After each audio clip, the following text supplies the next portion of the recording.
Yeah, a lot's happened this offseason. Best player in MLB signed, we've seen bidding wars, it's just been a fun offseason. But what teams have actually improved and what teams have actually declined?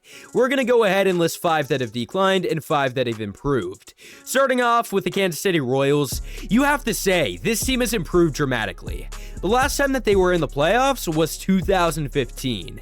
The year, of course, that they won the World Series. And since then, it has been a product that has just been abysmal on the baseball field, losing after rebuilding after more losing. Slowly but surely, they're crawling out of that shell. We saw them lose 106 in 2023, so maybe that wasn't necessarily crawling out of that shell, but what they have done in this offseason is improved a roster that lacked talent. They were ranked at number 28 in runs allowed last year.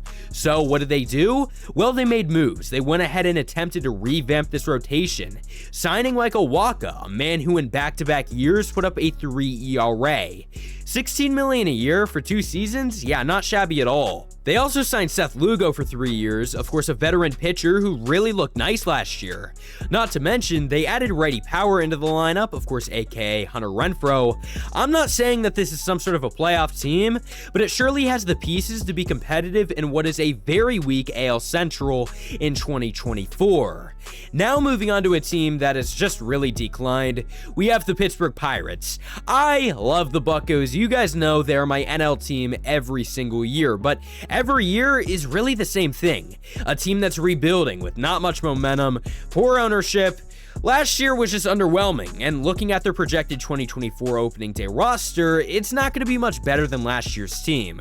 Going into this year, their best rotation arm, Mitch Keller, had a 4.21 ERA. Now, I like Keller, don't get me wrong, good pitcher, he's about to break out. But you're telling me he's your ace and you have literally no talent around him? How is a 4.21 ERA going to be your very, very best, and you're not going to have anyone else? This offseason, they added Martin Perez, a 4.45 ERA for the rotation, just overall nothing special at all. If they started the season today, they would have players with a 7 ERA and a 4 ERA in the rotation. I'm sorry, but it's just not going to be good enough in what is a rising NL Central. Going back to a good offseason, we have the Atlanta Braves, a front office that always knows how to improve the team. We know this has been one of the best front offices in baseball for quite a while. Last season, the team broke records, one of the best offenses in MLB history. The record, of course, signified that as well, but they struggled to win playoff games. They only won 1 playoff game last year, so it was simply just not good enough. So, what did the Braves do? They traded for Jarred Kelenic, a man who could play solid defense in the outfield, and of course broke out last year offensively. A 746 OPS, 253 average, and 11 homers. To me, that does not sound bad really at all, but it isn't the only move that they made. They also went out and added Chris Sale into the rotation. This is one that I really didn't expect, but it was a very good move. They already have talent in the rotation, but if you were to go ahead and point out a weak side for them, it was definitely the pitching last year. And overall, Chris Sale's a 4 pitcher. He had good numbers statistically, but he will be their number 4 pitcher. He has room for improvement, and I like the move a lot, and I love the offseason that the Braves have had. Now, moving on to underwhelming, we have Toronto. Now, I want you to imagine something, and there's a movie coming out, you're really excited for it. It's the biggest piece of dog shit. Okay, good. So you understand how the Blue Jays have operated this offseason. It has been like a very disappointing movie. Where do you begin? Shohei Ohtani. Shohei Ohtani met with the team, and they were at a point favorites to even sign him. And then he went to the Dodgers. Okay, don't worry. They'll get Juan Soto. They're supposedly favorites for him until the division rival Yankees went in, and then they traded for him. So, yeah, you didn't get Soto, you didn't get Ohtani. Meanwhile, they're likely going to be losing Matt Chapman, at least based off of reports.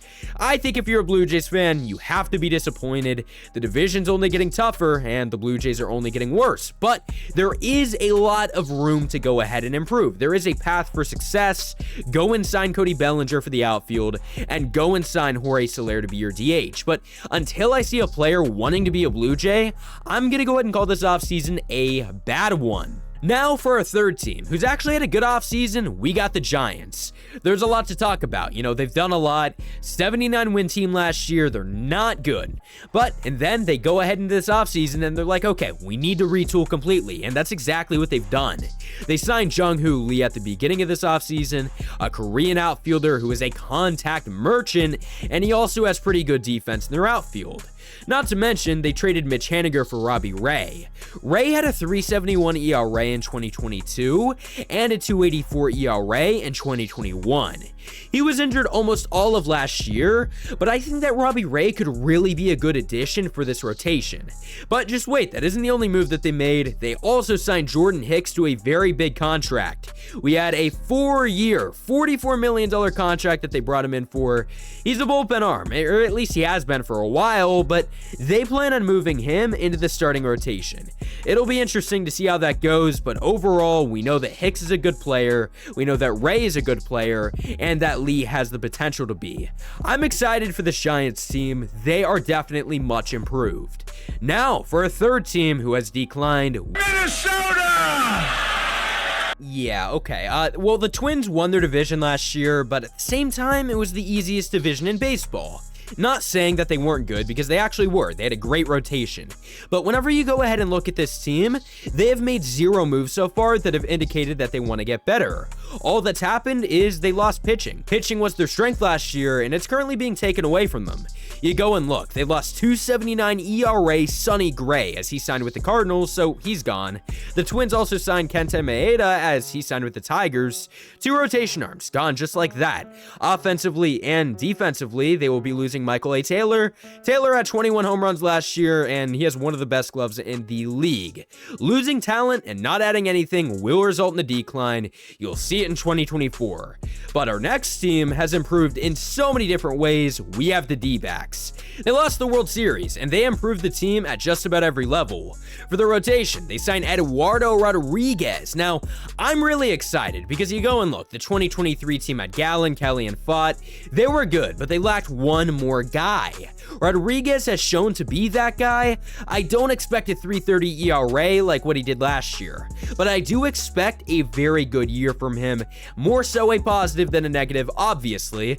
And then the other move that they made was Yanyo Suarez from the Mariners. Now, what can you say? Great power offensively, something that they will definitely benefit from. But the best part about him is the elite defense. You get some of the best third base defense in the league. Last year, they were an 84-win team, barely sneaking into the postseason. They magically made it to the World Series, but I do believe that this team is going to be even better. We'll see what happens, but these moves are definitely good indications that they will be better. But not every team is adding on to their win total. The Brewers could go ahead and tell you that.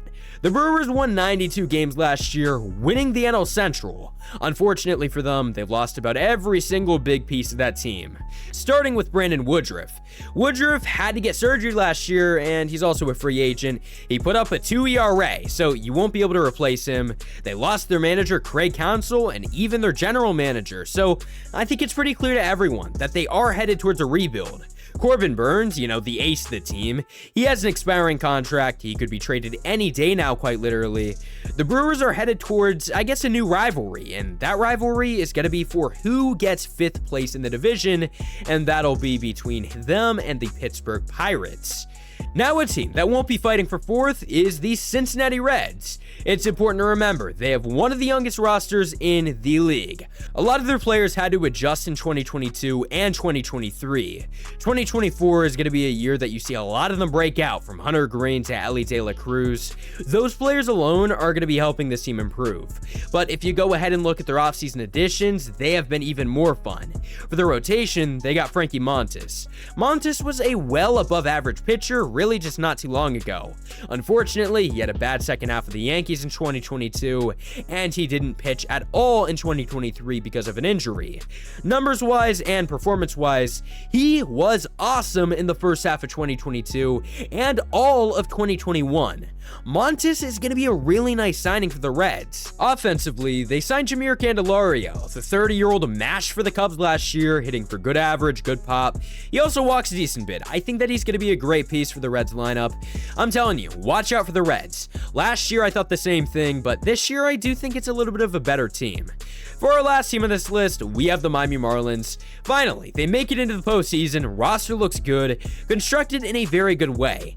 Then they lose Jorge Soler, and they don't make any additions to the team. So we don't know if they want to win, we don't know if they want to lose. They lack a true direction, and that's really the biggest thing. Especially, playing in the NL East. You got the Braves, you got the Phillies, you have the Mets who could even be on the rise. There are just so many teams, and then you have the Marlins. They're just sitting back, they're not making moves. I'm not impressed with what this team is doing.